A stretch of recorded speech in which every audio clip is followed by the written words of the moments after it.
সময়, যা সবকিছুকে সমান করে দিতে পারে, যা সব থেকে বেশি শক্তিশালী, সব থেকে বড় সম্পত্তি, সব থেকে বড় শিক্ষক এবং সব থেকে বড় সুযোগ। এই সময় যখন ভালো যায় তখন তা আপনাকে আমিত্বে মত্ত করে তোলে, অহংকারে নিমজ্জিত করে দেয়। আর যখন খারাপ হয় তখন দুঃখের সাগরে নিজের প্রতি ঘৃণাবোধে নিমজ্জিত করে। তাই এই সময়ে যা এত শক্তিশালী এক সম্পত্তি, এত মহান একটি ধন, তাকে এমনি এমনি নষ্ট হতে দেবেন না। এই সময়ের সাথে কি করবেন, কিভাবে করবেন তা ভাবতে গিয়ে এবং করতে গিয়ে সময় নষ্ট করবেন না। যদি আপনি এই সময় নষ্ট করেন তাহলে সময়ও নিশ্চিত করবে যে আপনার সাথে কি করা উচিত। তাই সময়ের সদ্ব্যবহার করুন আর আমার সাথে ভালোবেসে বলুন, রাধা রাধা। আপনারা সবাই একটা গাছের পাতাকে দেখুন।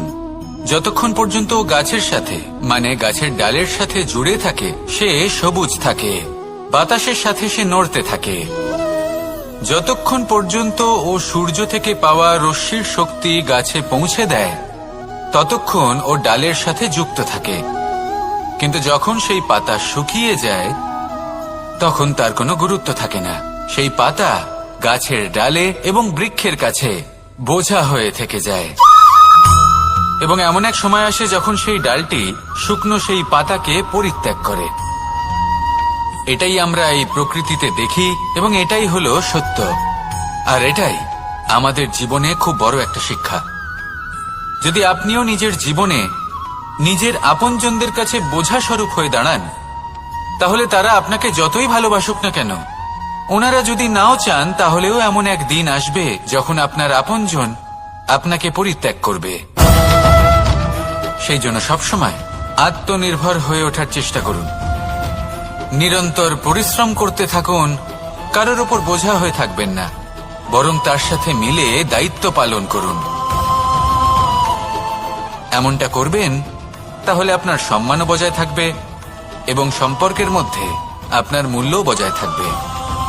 আসুন আর আমার সাথে ভালোবেসে বলুন, রাধা রাধা। ঈশ্বর আসলে কে? সংসারের বেশিরভাগ মানুষের কাছে ঈশ্বর হলেন এই সংসারের রচয়িতা, পালনকর্তা। কারোর কাছে উনি জ্ঞাতা, কারোর কাছে উনি হলেন আস্থার প্রতীক, আবার কারোর জন্য শুধুমাত্র অন্ধ বিশ্বাস। কিন্তু এই ঈশ্বর কি কোনো শরীর, নাকি একটা বোধ, নাকি শুধুই শ্রদ্ধা?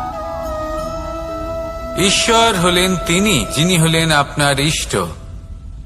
সেই জন্যই তো গুরু, মাতা, পিতা এনাদেরও ঈশ্বরই বলা হয়েছে। যাদেরকে আমরা ঈশ্বর বলে মনে করি, যারা আমাদের ইষ্ট, তারা আমাদের একটি পথ দেখান, একটি দিকে চালিত করেন। সেই পথে চলে আপনি শুভ কর্ম করতে পারেন। আর যখন কোনো ব্যক্তি তার ঈশ্বরের আদেশ পালন করেন তখন সে নিজে থেকেই শুভ পথে অগ্রসর হয়ে যান। বেশ কয়েকজন মানুষ ঈশ্বরের ওপর আস্থা রাখেন এবং ভাবেন যে অনুচিত কোনো কাজ করা উচিত নয়, ঈশ্বর দেখছেন। ওনারা ভয় পান যে কোনো অনুচিত কর্ম করলে কে জানে তার পরিণাম কি হবে। এমন অনেক ব্যক্তি রয়েছেন যারা ঈশ্বরকে বিশ্বাস করেন এবং জানেন যে ঈশ্বর তাদেরকে দেখছেন। তাই যে যে শুভ কর্ম ওনারা করেছেন তার ফল তারা অবশ্যই পাবেন। এবার আপনি ভয় পেয়ে ঈশ্বরকে বিশ্বাস করবেন নাকি বিশ্বাসের দ্বারা ঈশ্বরকে বিশ্বাস করবেন, সেই সিদ্ধান্ত আপনারই। কিন্তু হ্যাঁ, যদি আপনার মনে ঈশ্বরের জন্য কোনো স্থান থাকে, যদি আপনার কোনো ইষ্ট থাকেন, যদি আপনি কাউকে ঈশ্বর মনে করেন যার প্রত্যেক আদেশ আপনি পালন করে থাকেন, তাহলে বলি ঈশ্বর কখনো আপনাকে অনুচিত পথে চালিত করবেন না। আসুন আমার সাথে ভালোবেসে বলুন, রাধা রাধা। কথায় আছে যে স্বপ্ন এবং লক্ষ্য হলো একটি মুদ্রারই দুটি দিক। যতক্ষণ না স্বপ্ন দেখছেন ততক্ষণ বুঝবেন কি করে আপনার লক্ষ্য কি। স্বপ্ন দেখে যদি নিজের লক্ষ্য বুঝতে পারেন, সেটা পেতে চান, তবেই সেটা লাভ করতে পারবেন। কিন্তু স্বপ্ন এবং লক্ষ্য এই দুইয়ের মধ্যে একটা ভারসাম্য রয়েছে যেটা বজায় রাখা প্রয়োজনীয়। একে আমরা বলে থাকি পরিশ্রম। দেখুন, যদি আপনি স্বপ্ন দেখতে চান তাহলে পরিশ্রম ত্যাগ করে নিদ্রা লাভ প্রয়োজন। কিন্তু যদি আপনি লক্ষ্য লাভ করতে চান, তাহলে আপনাকে নিদ্রা ত্যাগ করে পরিশ্রম করতে হবে। তাই আলস্য ত্যাগ করুন এবং সিদ্ধান্ত নিন যে আপনি কি চান। আপনার জীবনের এই তুলাদণ্ডে স্বপ্নের পাল্লা ভারী হওয়া প্রয়োজন নাকি লক্ষ্যের? আমার মতে এই দুইয়ের মধ্যে যদি ভারসাম্য বজায় রাখেন, তবে পথ নিজে থেকেই সামনে আসবে। শুধু সেই পথে অগ্রসর হতে থাকুন এবং আমার সাথে ভালোবেসে বলুন, রাধা রাধা। জীবনে সাফল্য লাভ করতে হলে মানুষকে উচিত পথে চলতে হবে, কিন্তু তার থেকেও বেশি গুরুত্বপূর্ণ হলো এটা বোঝা যে সেই পথে চলতে চলতে কখন আমাদের দাঁড়াতে হবে আর কখন আমাদের চলতে হবে। এই শিক্ষা অত্যন্ত গুরুত্বপূর্ণ। এবার দেখুন, ছোট্ট একটা কথা রয়েছে, ওকে আটকিও না, যেতে দাও। এই বাক্যের অর্থ কি? অর্থ যে কাউকে আটকিও না, যে এগোতে চাইছে তাকে এগোতে দাও, তার পথে বাধা সৃষ্টি করো না। এবার এই ছোট কথাতে এক অনুচিত স্থানে আমি দাঁড়িয়ে পড়ি। আটকাও, যেতে দিও না। এবার এর অর্থ কি হলো? যে এই ব্যক্তিকে আটকাও, তাকে জীবনে এগোতে দিও না, এর পথে বাধা সৃষ্টি করো। এবার এই ছোট কথাতে অনুচিত স্থানে যদি আমি আটকে যাই, তবে ভাবো কত পার্থক্য হলো। এই শিক্ষা কতটা গুরুত্বপূর্ণ সেটা শিখুন, আর এই শিক্ষা আমাদের জীবনে কতটা গুরুত্বপূর্ণ হতে পারে সেইটা বুঝুন। বুঝে যান, শিখে যান জীবনে কখন সামনে এগোতে হবে আর কখন থামতে হবে। মন প্রসন্ন হয়ে বলবে, রাধা রাধা।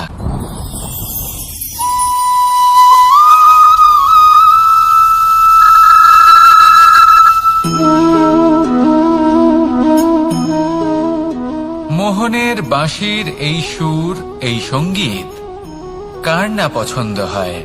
সবারই খুব ভালো লাগে। এবার এই সুর আসে কোথা থেকে? কেউ বলবেন কৃষ্ণের হৃদয় থেকে। সত্য কথা, এই সুর হৃদয় থেকে নির্গত হয় এবং প্রকট হয় এই বাঁশি থেকে। এই বাঁশিটাকে দেখুন, এই ছিদ্রগুলি দেখুন, প্রত্যেকটা সুর থেকে নিজস্ব একটা স্বর নির্গত হয়। এবার যে ব্যক্তি এই সমস্ত সুর এবং স্বর বুঝতে পারেন, এতে নিপুণ, তিনি এই বাঁশির দ্বারা যে সুর নির্গত করবেন তা তো মধুর অবশ্যই হবে। এবার জীবনের সাথেও কিছুটা এরকমই ঘটে।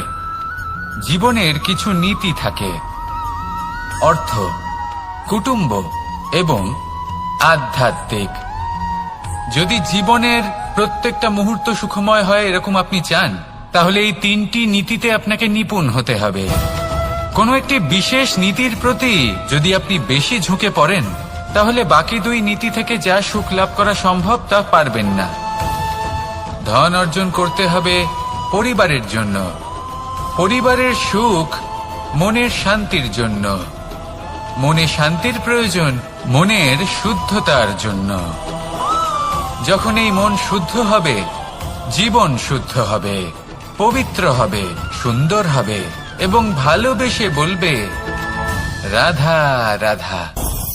আমি রথে যাত্রা করি, তাতে বারবার পথে থামি আর দেখি যে আমি অনুচিত দিকে যাচ্ছি না তো, আমি উচিত পথেই যাচ্ছি তো।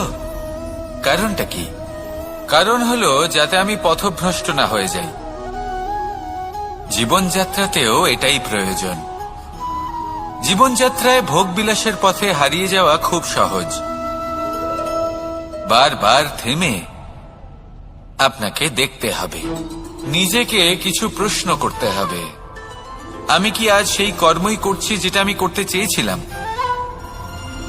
আমি কি আজ সেই জীবন যাপন করছি যেমন আমি যাপন করতে চেয়েছিলাম? যদি এই প্রশ্নগুলোর উত্তর হ্যাঁ হয়, তাহলে এগোতে থাকুন, নয়তো থেমে যান এবং বিচরণ করুন। মনে রাখবেন, এই সংসার অত্যন্ত জটিল আর এতে হারিয়ে যাওয়া অত্যন্ত সরল। সেই জন্য নিজে থেকে বারবার থামা এবং জীবন চিন্তন করা অত্যন্ত আবশ্যক। তাহলে সেটাই করুন আর আমার সাথে ভালোবেসে বলুন, রাধা রাধা। এই সংসারে যখনই দুজন মানুষ একত্রিত হয়ে কোনো সমস্যার বিষয়ে আলোচনা করেন, তখন হয় সবার শেষে কোনো না কোনো সমাধান বের করেন বা কোনো না কোনো বিবাদ করেন। এই বিবাদ হলো মনুষ্য জীবনের সবথেকে বড় ঝামেলা, সবথেকে বড় সমস্যা। ভেবে দেখুন এই বিবাদ কেন হয়? তখনই হয় যখন বার্তালাপ ঠিকমতো হয় না। আর বার্তালাপ ঠিকমতো কেন হয় না? কারণ বেশিরভাগ সময় মানুষ একটাই ভুল করে বসে। সামনের মানুষের কথা শোনেন, কিন্তু তার উত্তর দেওয়ার জন্য, তার কথার মর্ম বোঝার জন্য নয়। কিন্তু যেদিন থেকে, যে মুহূর্ত থেকে আপনি এটা শিখতে শুরু করে দেবেন যে আমি অপরের কথা শুনব, কিন্তু সেটা বোঝার জন্য, তাকে উল্টে জবাব দেবার জন্য নয়, সেদিন থেকেই বিবাদের সমাপ্তি ঘটবে আর বার্তালাপ স্পষ্ট হয়ে যাবে।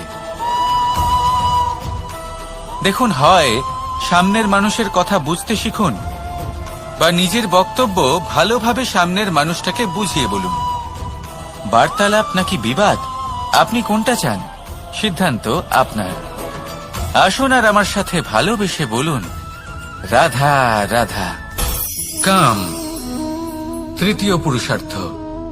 এবার অধিকাংশ মানুষই কাম বলতে বিলাসিতা, বাসনা, লালসা মনে করে ফেলে। আসলে এমন কিছুই নয়। কামের বাস্তবিক অর্থ কি? কামের বাস্তবিক অর্থ হল কামনা। প্রতিটা ব্যক্তি, প্রতিটা মানুষ, প্রতিটা জীব এই সংসারে কোনো না কোনো বিশেষ কারণে আসে। সেই কারণকে পূর্ণ করার জন্য কর্ম করাকে কাম বলে। এখন সেটা সবার জন্য ভিন্ন হতে পারে। কারোর কাছে সেটা জ্ঞান অর্জন করা হতে পারে, আবার কারোর কাছে নির্মাণ করা হতে পারে। কারোর জন্য পরিবারকে সঞ্চালন করা হতে পারে, আবার কারোর জন্য এই সংসার থেকে পাপ দূর করা হতে পারে। কিন্তু সবথেকে গুরুত্বপূর্ণ হলো যে মানুষ যেন নিজের কর্ম ঠিক করে করে, সম্পূর্ণ যত্ন নিয়ে করে। তৃতীয় পুরুষার্থ মানে এই কাম। এটার অনুচিত অর্থ নিজেকে বোঝানো মানেই সমগ্র জীবনকে অর্থহীন করে দেওয়া। তাই প্রেম দ্বারা আপনার এই সংসারে আসার কারণটাকে অনুসন্ধান করুন, আর এই প্রেমের সাথেই বলুন, রাধা রাধা। প্রেম আড়াই অক্ষর, মাত্র আড়াই অক্ষরের এই শব্দ প্রেম, এর মধ্যে ত্রিলোকের এবং সমগ্র ব্রহ্মাণ্ডের বীজ নিহিত আছে। এমন কি আছে যা এই প্রেম করতে পারে না? যেখানে শক্তি এবং বিদ্যা প্রয়োগ করে আপনি কিছুই করতে পারবেন না, সেটাও প্রেম দ্বারা অর্জন করা সম্ভব। প্রেম চাইলে পাথরেও ফুল ফোটাতে পারে। প্রেম চাইলে ন্যাড়া পাহাড়ের বুক চিরে নদীপথ তৈরি করতে পারে। চাইলে নিরক্ষর ব্যক্তিকে সংসারের শ্রেষ্ঠ জ্ঞানী করে তুলতে পারে। শুধুমাত্র এই প্রেমের জন্য সবার দুষ্টু কানাই ঘনশ্যাম হয়ে উঠেছিল।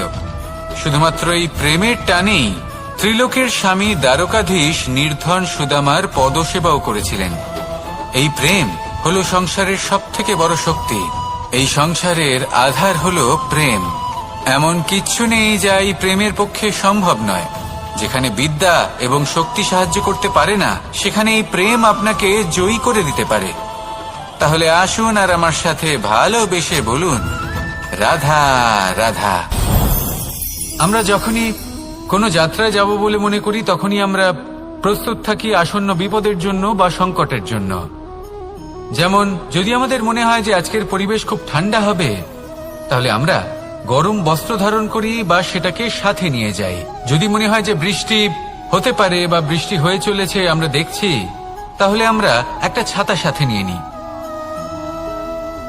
আমরা প্রস্তুত থাকতে চাই এবং এটাই উচিত, এবং সেই কারণেই আমরা যাত্রায় সাফল্য লাভ করি।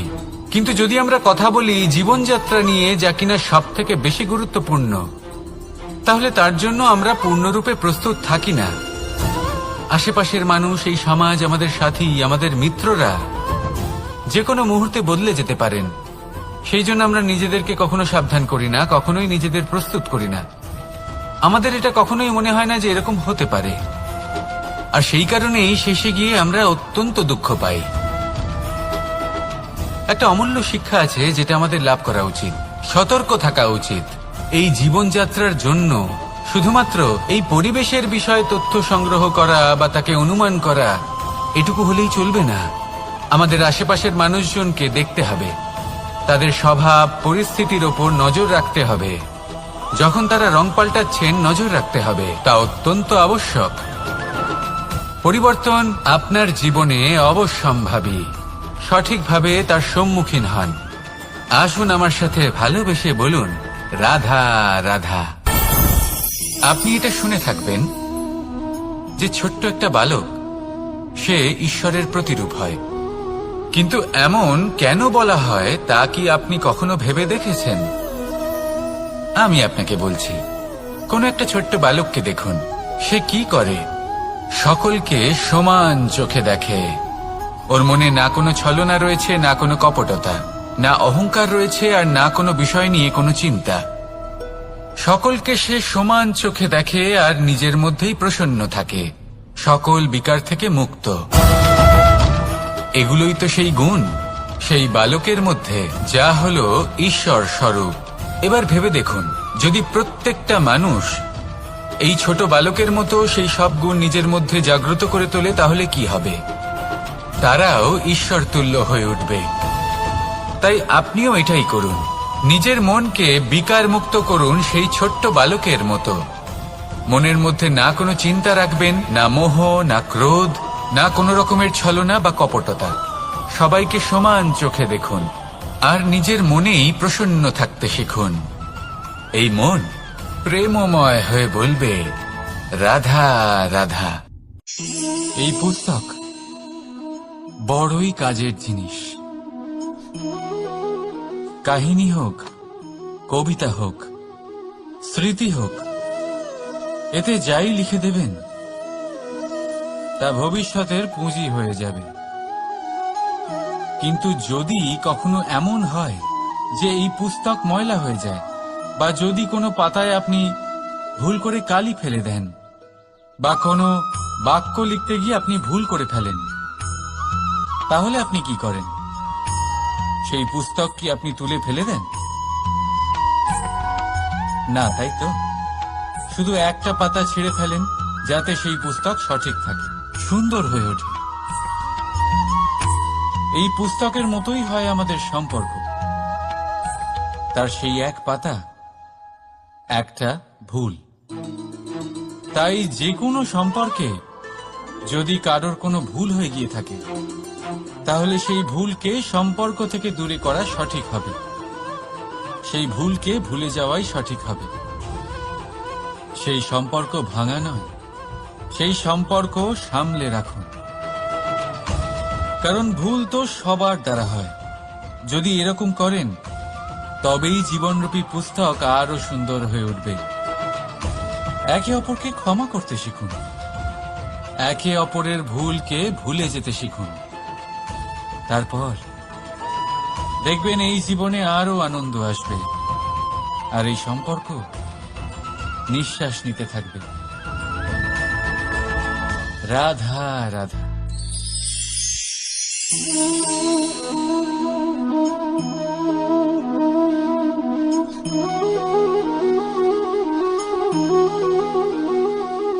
আমার এই ছায়া দেখতে পাচ্ছেন আপনি? প্রকাশের স্রোত যখন মধুর আর দূরে থাকে, তখন এই ছায়া লম্বা হয়ে যায়। কিন্তু যেই প্রকাশের স্রোত মাথার উপরে চলে আসে, এই ছায়ার আকার ক্রমশ ছোট হতে থাকে, আর অন্ধকারে তো এই ছায়া বিলুপ্ত হয়ে যায়। কিছুটা এরকমই হয় আমাদের অহংকার। সুখের আগমন হলে, বৈভবের উপলব্ধিতে এটা বাড়তে থাকে। কিন্তু যেই সংকটের তাপ বেড়ে ওঠে, অহংকার ছোট হতে থাকে। আর যখন সংকটের এই অন্ধকার আমাদের চারিদিক থেকে ঘিরে ধরে, তখন এই অহংকার আমাদের ছায়ার মতোই বিলুপ্ত হয়ে যায়। এই আত্মসম্মান নয়, এ হলো অহংকার। আর অহংকার আর কিছুই নয়, শুধু পতনের দিকে প্রথম পদক্ষেপ। আর এই জীবনে পতনের দিকে নয়, প্রেমের দিকে এগিয়ে যান। আর আমার সাথে ভালোবেসে বলুন, রাধা রাধা। আপনি কি কখনো ফলে ফুলে পরিপূর্ণ বৃক্ষ দেখেছেন? তার ডালগুলো কিরকম স্বাধীনভাবে বেড়ে ওঠে, কিন্তু যদি এই ডালগুলো মূলের সাথে ঠিকভাবে যুক্ত না থাকে, সেই বৃক্ষের মূলগুলি গভীর না হয়, তাহলে কি হবে? তাহলে কি সে সেই সব সুবিধা পাবে? কখনোই নয়। সেই বৃক্ষের ডাল পড়ে যাবে, সেই বৃক্ষ ভূমিষ্ঠ হয়ে যাবে। ঠিক সেইভাবেই চিন্তা ভাবনার স্বাধীনতার আনন্দ আপনি তখনই আস্বাদন করবেন যখন আপনার শিক্ষা গভীর হবে। তাই স্বাধীন থাকুন দৃষ্টিভঙ্গিতে, কিন্তু যুক্ত থাকুন শিক্ষার সাথে। রাধা রাধা। সমাজ, আমরা এই সমাজে বাস করি, আর বহুবার একটা গুরুত্বপূর্ণ কথা ভুলে যাই। এই সমাজ আমরা সকলে মিলে তৈরি করি। সমস্ত সময় কাটিয়ে দিই এইটা ভাবতে ভাবতে যে এই সমাজ কি ভাববে, আমার কি করা উচিত, আমার কি ভাবা উচিত, কি পড়া উচিত, কোনটা সঠিক কোনটা ভুল। যদি আমি এটা করি তাহলে কয়েকজনের এটা মনে হবে না তো যে আমি খারাপ, যখন আমি তা নই। মনে ভয় উৎপন্ন হয় সেই কয়েকজন মানুষের জন্য। তার কারণ হলো আমরা আমাদের মনের কথা শুনতে পাই না, না শুনতে পাই, না বলতে পারি, আর না করতে পারি। সেই কয়েকজন মানুষের ভয় আমরা খারাপের বিরোধিতা করা ছেড়ে দিই। কিন্তু কখনো নিজেকে জিজ্ঞেস করুন, শেষ পর্যন্ত কারা এই কয়েকজন মানুষ? এই সংসারে প্রতিটি মানুষেরই নিজের আলাদা আলাদা ব্যক্তিত্ব আছে, আলাদা দৃষ্টিভঙ্গি আছে। তাই যদি আপনি এটা ভাবেন যে আপনি সবাইকে খুশি করতে পারবেন, তাহলে আপনি ভীষণ বড় ভুল করছেন। জীবনে কর্ম তাই করুন যাতে আপনার অন্তরাত্মা সন্তুষ্ট হয়। আর অন্তরাত্মা সন্তুষ্ট তখনই হবে যখন আপনার কর্ম শুভ হবে। তাই নিজের মনের কথা শুনে এই সংসারে শুভ কর্ম করতে থাকুন, তবেই এই সংসারের কর্মে আপনি সার্থক হবেন। রাধা রাধা। এই পাতাকে দেখুন, কত কোমল, কত শীর্ণ। যদি এর উপরে একটুও জোর খাটান, বেঁকে যাবে। পাতা তো এরকমই হয়, একটু জোর খাটালেই তা বেঁকে যায় এদের নমনীয়তার জন্য। কিন্তু ওদের এই নমনীয়তার জন্য ঝড়ে বিপর্যয়ে ওরা ভেঙে পড়ার থেকে বেঁচে যায়। যদি এদের বদলে কোনো দৃঢ় বৃক্ষ হয়, তখন হাওয়ার তীব্র গতি সে সহ্য করতে পারে না, তার সম্মুখীন হতে পারে না, ভেঙে পড়ে যায় সে। ঠিক সেই রকমই হয় আমাদের সম্পর্ক। যদি এর মধ্যে সেই নমনীয়তা না থাকে, অহংকারের দৃঢ়তা থাকে, সেই সম্পর্ক নষ্ট হয়ে যায়। তাই আনুন এই নমনীয়তা আপনার সম্পর্কে, যাতে কাল যদি কোনো সমস্যা এসে দাঁড়ায়, এই সম্পর্ক যেন না ভেঙে যায়। একবার ওই আকাশের দিকে তাকান, সূর্য চন্দ্রকে দেখে নত হয়ে যায়। আর আমরা তো সাধারণ মানুষ, তাই সম্পর্ক নিচু করবেন না, সম্পর্কের সামনে নত হতে শিখুন। রাধা রাধা। প্রেম, আমরা সকলে প্রেম করি, প্রেম পাওয়ার চেষ্টা করতে থাকি। আর এমনও অনেক মানুষ আছেন যারা প্রেম অর্জন করেও ফেলেন, কিন্তু সেখান থেকে শুরু হয় এক নতুন অধ্যায়। আচমকা দুই প্রেমীর কিছু অনুচিত বলে মনে হতে থাকে। আচমকা দুজনে নিজেদের অস্তিত্ব নিয়ে বিচলিত হতে থাকেন। এবার এমন হলে কি করা যেতে পারে? দেখুন, এই হলো হলুদ,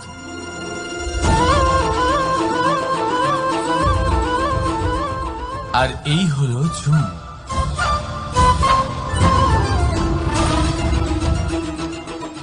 এবার এটাকে দেখুন, যখন চুন আর হলুদকে একসাথে মিলিয়ে দেওয়া হলো, তখন ওরা নিজেদের রং ত্যাগ করে দিয়ে একটা নতুন রং তৈরি করল।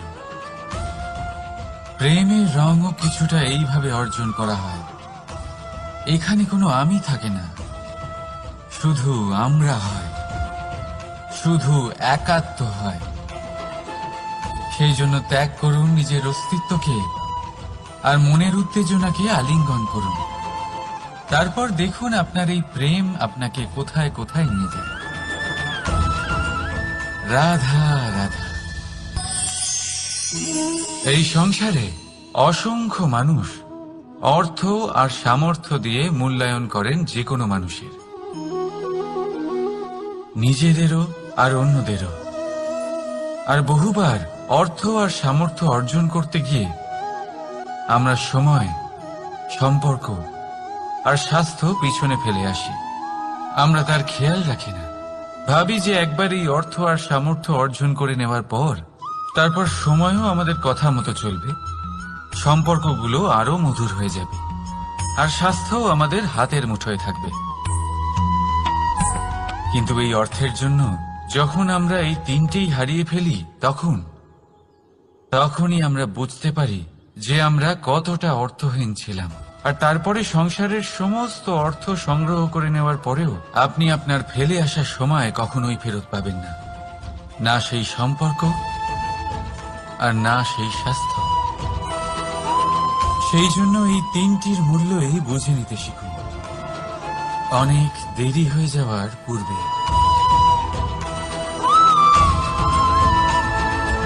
রাধা রাধা। অনেক উচ্চতায় পৌঁছতে গেলে আমাদের কি প্রয়োজন হয়? এর উত্তর বড়ই সহজ, সিঁড়ির। এবার এর মধ্যে একটা গভীর রহস্য লুকিয়ে আছে। আমরা যখন দ্রুত সিঁড়ি দিয়ে উঠি, তখন কাউকে পেছনে ফেলে এলে তখন তাকে দেখে কি আমরা ছোট মনে করি? তাকে কি আমরা নিচু নজরে দেখি? যদি কাউকে ধাক্কা দিয়ে আমাদের এগোতে হয়, তাকে দেখে কি আমরা উপহাস করি? যদি আপনার উত্তর হ্যাঁ হয়, তাহলে এটা আপনার বড় ভুল। আপনার সিঁড়িতে যার সাথেই দেখা হোক, মধুর সম্পর্ক বজায় রাখুন, স্নেহময় ব্যবহার করবেন তার সাথে, বিনম্র থাকবেন। কারণ যে সিঁড়ি দিয়ে আপনি উঠছেন, মনে রাখবেন সেই সিঁড়ি দিয়ে আপনাকে নিচেও নামতে হবে। যদি এই সিঁড়ি না থাকে তাহলে নিজের বিজয় উৎসব অবশ্যই পালন করবেন, কিন্তু যারা পিছনে থেকে যায় তাদের নিয়ে উপহাস কখনো করবেন না। রাধা রাধা। ভাবুন আমি কি করছি। আমি স্নান করতে চেষ্টা করছি। এই সরোবরে আমি আমার প্রতিচ্ছবি দেখতে পাচ্ছি। এবারে আমি যদি মনে মনে একথা ভেবে নিই যে আমার প্রতিচ্ছবির স্নান করা এর অর্থ হলো আমার শরীরে স্নান করে নেওয়া, সেটা কি সঠিক হবে? এমন কি সত্যি হয়? না, কখনোই না। কারণ আপনার শরীর স্বয়ং আপনার অধীনে। যতক্ষণ না আপনি নিজের শরীরকে ভেজাবেন, ততক্ষণ আপনার প্রতিচ্ছবি ভিজবে না। এবারে আপনি ভাবছেন আমি এই অযথা কথাগুলি কেন বলছি। কারণ এই কথাগুলোর সম্পর্ক আছে আমাদের জীবনের অভিজ্ঞতার সাথে। আমাদের জীবনের এই অভিজ্ঞতা অত্যন্ত গুরুত্বপূর্ণ হয়। কিছু মানুষ এমন আছেন যারা সংকটের সম্মুখীন হতে চান না, কঠিন পরিস্থিতির সম্মুখীন হতে চান না। সেইগুলোর থেকে দূরে পালান, আর তার সাথে এটাও আশা করতে থাকেন যে বড় বড় সংকটের সম্মুখীন হওয়ার অভিজ্ঞতা আপনা আপনি হবে, সেই সাহস আপনা আপনি চলে আসবে। কিন্তু এটা কখনোই হয় না। তাই সংকটের সম্মুখীন হন, তার থেকে দূরে না পালিয়ে। কারণ এই অভিজ্ঞতা বসে বসে কখনোই হয় না। তার জন্য আপনাকে সেই পথেই চলতে হবে যেখানে সংকট আছে, বাধা আছে, কঠিন পরিস্থিতি আছে। আর সেই পথে নির্ভয় হয়ে চলতে হবে, তার সম্মুখীন হতেই হবে। তারপর দেখবেন সেই পথে আপনার শক্তি, আপনার সাহস আপনার জন্য অপেক্ষা করছে। রাধা রাধা। ফলটা দেখছেন আপনি? এটা সেই ফল যেটা গাছের সবচেয়ে উঁচু ডালে পাওয়া যায়, কিন্তু যখন এটা খসে পড়ে তখন এটা আকাশের দিকে যায় না যা ওপরে আছে, সে যায় সেই ভূমির দিকে যে নিচ থেকে তার দিকে তাকিয়ে থাকে। কেন? কারণ এই ফলের নিজের উচ্চতার ধারণা মাটির থেকে নিজের দূরত্ব দেখে হয়। এই ব্যাপারটাই আমাদের মানুষের জন্যও খাটে। যদি আপনি সম্পন্ন হন, তাহলে তাদের সাহায্য অবশ্যই করবেন যাদের সামর্থ্য আপনার থেকে কম, যাদের সাহায্যের অত্যন্ত প্রয়োজন। আপনার সামর্থ্য বেশি কারণ তাদের আপনার থেকে সামর্থ্য কম। দেখুন, জীবনে আনন্দ শুধু বড় হওয়ায় নয়, বরং তাদের সাহায্য করেও আছে যারা কোনো কারণবশত আপনার থেকে নিচে রয়ে গেছেন। আর যখন একটা ফল এই কথাটা বুঝতে পারে, তখন আপনি নয় কেন? রাধা রাধা।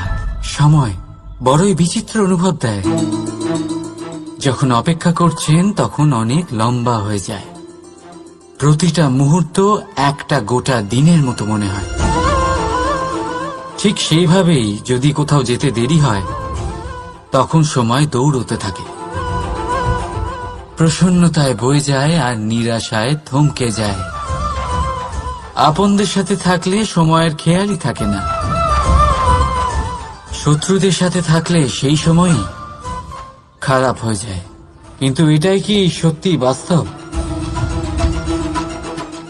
না, সময় তো সময়ই হয়, নিজের গতিতেই চলে সে। শুধু সেই গতির আভাস আমাদের মানসিক অবস্থা অনুযায়ী বদলে যেতে থাকে।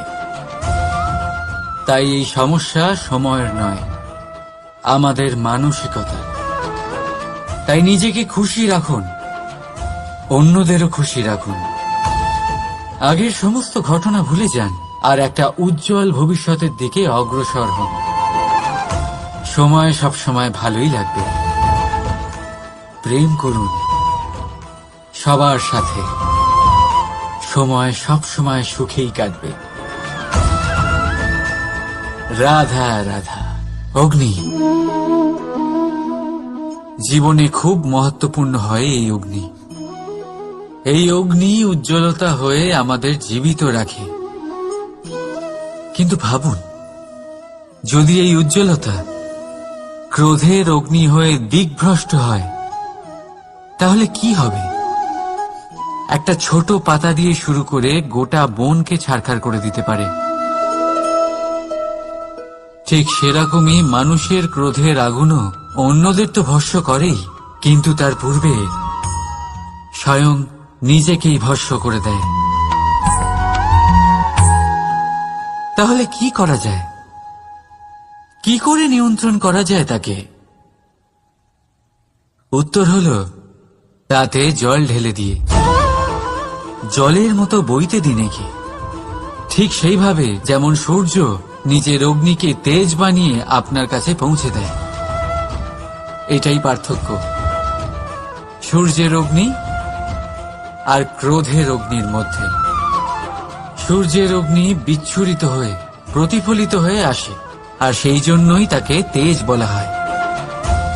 অন্যদিকে আমাদের ক্রোধের আগুনের কোনো সীমাই থাকে না। তাহলে নিজের অন্তরের শক্তিকে ক্রোধের আগুন বানিয়ে জ্বালাতে চান, নাকি উজ্জ্বলতা বানিয়ে বিস্তারিত করতে চান? সিদ্ধান্ত আপনার। রাধা রাধা, এই সংসার অনেকটাই বড়, আর আমরা তার কাছে অত্যন্ত নগণ্য। এই সংসারে এমন অনেক মানুষ পাওয়া যায় যারা বোঝান যে এই সংসারটা কতটা বড়, কতটা অদ্ভুত, কতটা সুন্দর।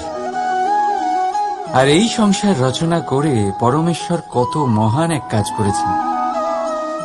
কিন্তু আপনি এই জীবনে মাত্র কয়েকজন মানুষকেই পাবেন যারা আপনাকে এটা বলবেন যে এই সংসারে আপনি কতটা গুরুত্বপূর্ণ, আপনি কতটা অদ্ভুত।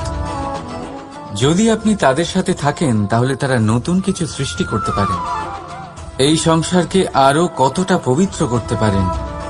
তাই এই সংসারকে গুরুত্ব না দিয়ে সেই মুষ্টিমেয় কিছু মানুষকে গুরুত্ব দিন, কারণ তারাই হলো আপনার আপনজন, আর তারাই আপনাকে সঠিক পথে চালিত করবে। মানুষকে তো বর্ষার স্রোতও বয়ে নিয়ে যেতে পারে, তাকে সাগরও ডুবিয়ে দিতে পারে, কিন্তু গঙ্গা জল সবচেয়ে বেশি শুদ্ধ, কারণ তার কয়েক ফোঁটা মানুষকে মুক্ত করে দেয়। রাধা রাধা। এ হলো একটা পাতলা সুতো। ভাবছি যদি এটা দিয়ে আমি পোশাক বানাই তাহলে নিজের জন্য কত সুন্দর একটা পোশাক বানাতে পারবো। কিন্তু যদি এটা আমি, চিন্তা করবেন না,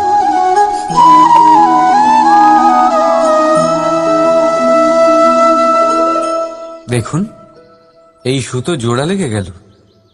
শুধু পার্থক্য হচ্ছে এটাই যে আগের মতো এটা আর সরল নেই, আর এটার দৈর্ঘ্য আগের থেকে কিছুটা কমে গেছে।